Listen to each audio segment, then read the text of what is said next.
Sir రైతుల demands ఏంటి? రైతుల డిమాండ్స్ మాకు కాంపెన్సేషన్ ఎక్కువ కావాలా, తర్వాత మిగిలిన ల్యాండ్ ఏం చేస్తారు అనేసి, పక్కన ఉన్న ల్యాండ్ మాకు రిటైన్ చేస్తారా, అది అక్వైర్ చేస్తారా ఏంటి అనేసి, అది మళ్ళీ ఇంతవరకు ఏం డెసిషన్ లేదు. ఫస్ట్ ఈ road access, seed access road land తీసుకున్న తర్వాత మిగతాది. సార్ మొత్తం ఎక్కడి నుంచి ఎక్కడి వరకు sir seed axis road? Penumaka నుంచి ఉండవల్లి సెంటర్, ఉండవల్లి వరకు.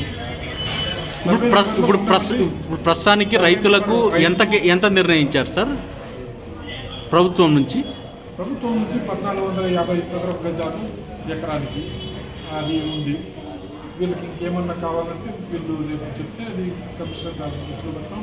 మళ్ళీ సర్వే అయిపోయిన తర్వాత కమిషనర్ సార్ వీళ్ళ రైతులతో అందరితో మళ్ళీ ఇంకోసారి మాట్లాడతారు. మాట్లాడి మళ్ళీ అది మినిస్టర్ గారికి, ఎంఏ అండ్ యూడీ మినిస్టర్ గారి దగ్గరికి తీసుకెళ్తారు.